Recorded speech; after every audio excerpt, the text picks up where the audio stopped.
Hello students, welcome to our YouTube channel college student. आज हम लोग बात करेंगे one of the top rank engineering college in Delhi NCR, जिसका नाम आपने सुना होगा और आप ही के सवालों का जवाब लेकर हम आए हैं। इसका नाम है JIIT, Jaipur institute of information technology.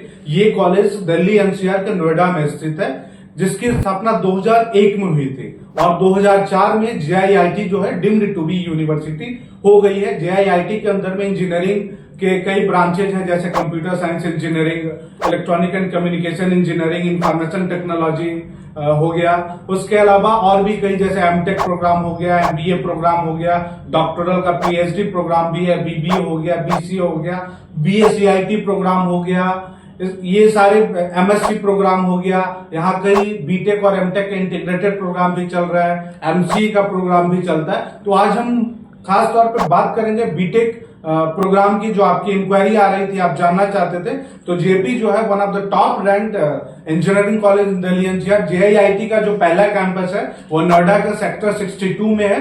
उसी का एक एक्सटेंशन कैंपस है जो नोएडा के सेक्टर 128 में है। अगर हम यहाँ के फी की बात करें तो आप मानकर चलो कि बीटेक का जो पर ईयर का फी होगा वो लगभग 3.5 लाख होगा, यानी 3.5 लाख होगा। अगर हम हॉस्टल की बात करें तो मानकर चलो कि 2 लाख रुपया पर ईयर का फी होगा। थोड़ा एक्सपेंसिव ये कॉलेज है, लेकिन आपने नाम सुना होगा JP, one of the big, मतलब बहुत बड़ी कंपनी है, इस कई सेक्टर में डील करती है जेपी। जैसे आपने नाम सुना होगा हॉस्पिटैलिटी सेक्टर का, जेपी का हॉस्पिटल भी है, सीमेंट होता है जेपी के नाम से, एक्सप्रेसवे सेक्टर में डील करती है, पावर में डील करती है, रियल एस्टेट में डील करती है, एजुकेशन में तो डील करती ही है, कंस्ट्रक्शन में डील करती है। तो जेपी एक बहुत बड़ा ग्रुप है जिसके द्वारा ये JIIT, JP institute of engineering and technology run किया जाता है। अगर हम इसमें एडमिशन की संभावनाओं की बात करें तो इसके लिए आपको 2 तरह का ऑप्शन है। आपको JEE मेंस का एग्जाम देना होगा, उसके आधार पर आपको एडमिशन मिल सकता है। इसके अलावा दूसरा ऑप्शन है आपका 12th बेस्ड। अगर आप 12th बेस्ड एडमिशन लेना चाहते हैं, सपोज आपने JEE का एग्जाम नहीं दिया, आपने इंटरमीडिएट में अच्छा परफॉर्म किया और उसके आधार पे आप चाहते हैं कि आपका एडमिशन JIIT के नोएडा कैंपस में हो, तो इसके लिए आप मानकर चलो, अगर हम कंप्यूटर साइंस इंजीनियरिंग की बात करें तो आपको 12th में 96-95% तक स्कोर करना होगा, तब आपको कंप्यूटर साइंस में एडमिशन मिलेगा। वही अगर हम ये इलेक्ट्रॉनिक एंड कम्युनिकेशन इंजीनियरिंग की बात करें, इसके लिए आपको मैक्स टू मैक्स 90% जो है आपको 12th में रहना चाहिए। अगर इससे लोअर होगा तब आपको इलेक्ट्रॉनिक एंड कम्युनिकेशन में एडमिशन नहीं मिल पाएगा। वही अगर हम सेक्टर 128 की बात करें तो वहां पे कंप्यूटर साइंस लेने के लिए आप मानकर चलो 93-94% 12th में लाए हो तो आप कंप्यूटर साइंस में एडमिशन ले सकते हो। अगर हम इंफॉर्मेशन टेक्नोलॉजी की बात करें उसके लिए आपको 90-91% तक आपको इंफॉर्मेशन टेक्नोलॉजी में एडमिशन मिल सकता है। अगर हम इलेक्ट्रॉनिक एंड कम्युनिकेशन की बात करें तो उसके लिए भी आपको 88, 89, 90 तक परसेंटेज अगर आपका 12th में है तब आपको एडमिशन मिल सकता है। तो ये था JIIT, JP institute of engineering and technology, जहां हम लोग आज बात कर रहे हैं बीटेक के एडमिशन प्रोसेस के बारे में, उनके फी स्ट्रक्चर के बारे में। अब एक बार और जानना जरूरी है कि जेपी आज के डेट में बहुत बड़ा समूह बन चुका है, जिसके कई 3 यूनिवर्सिटीज है, कई स्कूल चल रहे हैं जेपी ग्रुप के द्वारा, पॉलिटेक्निक कॉलेज है, ITI कॉलेज है।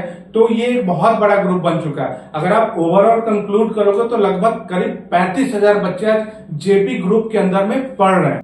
अगर हम बात करें JP institute of information technology में JEE बेस्ट एडमिशन की, तो JEE में आप मानकर चलो कि अगर आप कंप्यूटर साइंस में एडमिशन चाहते हो तो उसके लिए आपको 60,000 रैंक तक, जो आपका CRL रैंक है अगर 60,000 तक है तब आपको कंप्यूटर साइंस में एडमिशन मिल सकता है। अगर आप इलेक्ट्रॉनिक एंड कम्युनिकेशन की बात करें तो आप मान के चलो 80,000 रैंक तक आप एलिजिबल हो। अगर हम और जैसे अगर हम सेक्टर 128 में जो JIIT का ब्रांच है, जो एक्सटेंशन है, अगर उसमें हम बात करें तो आप मान के चलो इंफॉर्मेशन टेक्नोलॉजी आपको 94-95,000 रैंक तक भी आप एलिजिबल हो एडमिशन के लिए। अगर हम इलेक्ट्रॉनिक एंड कम्युनिकेशन की बात करें तो करीब 1,30,000 रैंक तक भी आप एलिजिबल हो पा रहे हो इलेक्ट्रॉनिक एंड कम्युनिकेशन ब्रांच में एडमिशन के लिए। अगर हम ये सिर्फ JIIT सेक्टर 62 की बात करें तो वहां पे कट ऑफ थोड़ा सा आपको ज्यादा अच्छा रखना पड़ता है, तो आपका जो CRL रैंक है बहुत अच्छा रखना पड़ेगा, तब आपको एडमिशन इसमें मिलेगा। वही अगर सेक्टर 128 की बात करें तो थोड़ा सा लो रैंक वाले बच्चों को भी अपॉर्चुनिटी मिल सकती है, यानी आपके पास दोनों ऑप्शन बचा है। अगर आपने JEE का एग्जाम दिया और आप एक अच्छे परफॉर्मर हो, आपका रिजल्ट अच्छा है, तब आपका JIIT में एडमिशन हो सकता है। और अगर आपने 12th में बहुत अच्छा स्कोर किया है तब भी आपके पास बहुत अच्छा ऑप्शन है कि आप JIIT जैसे कॉलेज में अपनी पढ़ाई पूरी कर सकते हो। आपको ये जानना भी जरूरी होगा, क्योंकि हमने ऑलरेडी आपको ये डिस्कस किया है कि JP जो है आज के डेट में बहुत बड़ा ग्रुप हो चुका है। इसके करीब 3 यूनिवर्सिटी जो हमने आपको बताया डीम टू बी यूनिवर्सिटी है, JP के द्वारा 3 यूनिवर्सिटी जो अलग अलग शहर में चल रहा है। जैसे एक आपका यूपी के अंदर में है अनूप शहर, जिसको हम लोग बुलंदशहर भी कहते हैं। उसके अलावा एक आपको हिमाचल प्रदेश में जो कि सोलन में मिलेगा। उसके अलावा एक जो इनका यूनिवर्सिटी है वो आपको मिलेगा MP में, जिसको गुना में है, जिसको बोलते हैं JP यूनिवर्सिटी। JP ग्रुप के द्वारा चल रहे थे। यहाँ हमने आपको एडमिशन पॉसिबिलिटी के बारे में बताया। अगर आप MBA को लेकर के जानना चाहते हो तो आप जान लो कि JP का जो MBA है, इनके पास MBA 2 तरह का प्रोग्राम चलता है। एक जो है वो स्पॉन्सर्ड MBA और एक non sponsored MBA। Sponsored MBA की फी की बात करें तो करीब 5,30,000 रुपए 1 साल का फी, यानी 2 साल में करीब 11 लाख रुपए आपके फीस होंगे। अगर आप नॉर्मल MBA की बात करें तो 1 साल का फी 2.5 लाख होगा, यानी 2 साल में आपको 5 लाख रुपए नॉर्मल MBA की फी होगी। अगर आप एडमिशन प्रोसेस की बात करते हो कि JP ग्रुप या फिर JIIT नोएडा या फिर JP के अन्य यूनिवर्सिटीज में एडमिशन कैसे होंगे, तो इसके लिए आपको JP यूनिवर्सिटी का जो ऑनलाइन काउंसलिंग होता है उसमें आपको खुद को रजिस्टर करना पड़ता है। वहां पे आप या तो अपने JEE रैंक के आधार पर रजिस्टर कर सकते हो या तो आप अपने 12th मार्क्स के आधार पर रजिस्टर कर सकते हो। अगर आपको MBA के लिए एडमिशन लेना है तो आप अपने ग्रेजुएशन मार्क्स के आधार पर, या अगर आपने कैट मैट का कोई एग्जाम दिया उसके आधार पर भी आप खुद को रजिस्टर कर सकते हो। उसकी काउंसलिंग होगी, उसके बाद आपका एक कट ऑफ निकलेगा।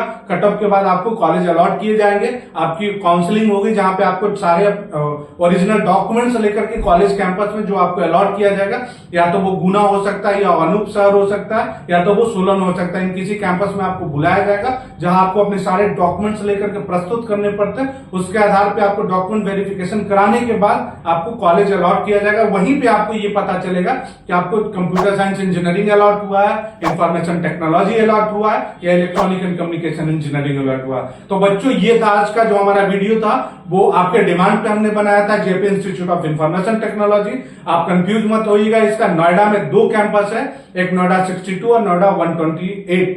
मुझे उम्मीद है कि मैंने आपके सारे सवालों का जवाब विस्तार से दिया होगा। अगर तब भी कोई सवाल आपके पास रह जाए तो और आप चाहते हैं कि मैं उन सवालों का जवाब आपके दूं, तो आप हमारे कमेंट बॉक्स में लिख सकते हैं या आप हमारे दिए गए नंबरों पर संपर्क कर सकते हैं। आप हमें सीधा ईमेल कर सकते हैं, व्हाट्सएप कर सकते हैं, कॉल कर सकते हैं, आप हम तक सीधा संपर्क कर सकते हैं। निश्चित तौर पे हमारा यह पूरा प्रयास होता है कि हम आपके हर सवालों का संतुष्टि के साथ उसका जवाब दें। और बने रहेगा हमारे इस YouTube चैनल पे, हम हर रोज आपके लिए एक नए इंफॉर्मेटिव वीडियो लेकर आते हैं जो आप ही के सवालों पे आधारित होता है। तो thanks for watching, like, subscribe and share.